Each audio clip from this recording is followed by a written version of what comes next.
যত গুড়ের পিঠা খেয়েছি সব থেকে সেরা স্বাদের গুড়ের পিঠা এটা। এত সুন্দর টেস্ট, এত সেন্ট, দেখতেও সুন্দর, খেতেও এতটা মজা।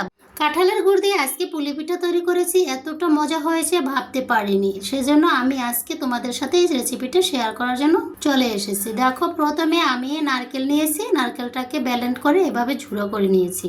এই নারকেলের সাথে এখন অ্যাড করে দেব কাঁঠালের গুড়। কাঁঠালের গুড়টা দিয়ে নারকেলটা মেখে নিতে হবে। আমি আরও কিছুটা পরিমাণ গুড় অ্যাড করে দিলাম।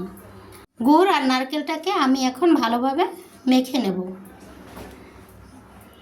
আমি মেখে নিয়েছি। এখন যে ডোটা তৈরি করব সেজন্য এখানে হালকা গরম জল নিয়েছি, এর সাথে কিছুটা পরিমাণ ঠান্ডা জল দিয়ে উষ্ণ গরম জলটা দিয়ে আমি ডোটা তৈরি করব।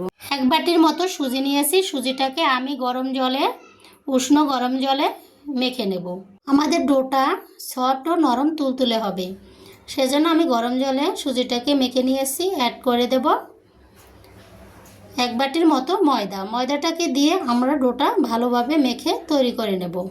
বন্ধুরা, তোমাদের যদি আমার ভিডিওগুলো ভালো লেগে থাকে চ্যানেলটি সাবস্ক্রাইব করে দিয়ে পাশে থাকা বেল আইকনে প্রেস করে দিও, আর ভিডিওটিতে একটি লাইক করতে ভুলো না।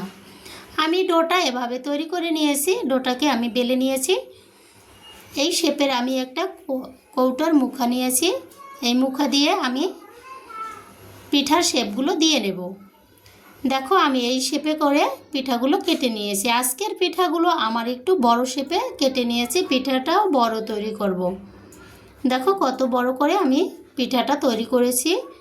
এভাবে করে আমার সব পিঠাগুলো বানিয়ে নিতে হবে।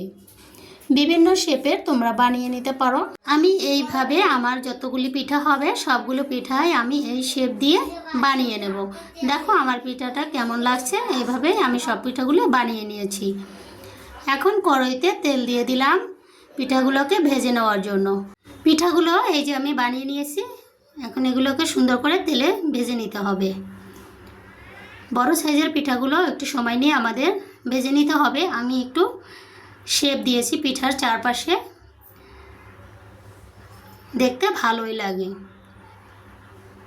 একে একে আমি পিঠাগুলোকে ভেজে নেব।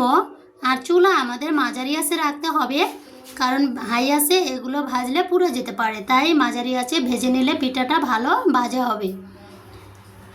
পিঠাটাকে এ পর্যায়ে আমি উল্টে পাল্টিয়ে ভালো করে ভেজে নেব। পিঠা খাওয়ার সময় কাঁঠালের গুড় দিয়ে তৈরি, তাই এর সেন্টটা এত সুন্দর আসে। সেন্টটাই খুব ভালো লাগে, খেতে আরও ভালো লাগে। আমি সব পিঠাগুলি এভাবে ভেজে নিয়েছি। যে দেখো আমার পিঠার কালার এভাবে রেখেছি। পিঠাটা আমার সম্পূর্ণরূপে সিদ্ধ হয়ে গেছে। আরও যে বাকি পিঠাগুলো রয়েছে এই পিঠাগুলোকে আমার ভেজে নিতে হবে। পিঠাটি আমার সম্পূর্ণভাবে ভাজা হয়ে গেছে। কত সুন্দর একটা কালার হয়েছে পিঠার। দেখো, দেখতে কত সুন্দর লাগছে, আকর্ষণীয়, খেতেও আকর্ষণীয়। আজকের রেসিপি বন্ধু তোমাদের ভালো লাগলে ভিডিওটিতে লাইক করে দিও, আর আমার সাথে সবসময় যুক্ত থেকো।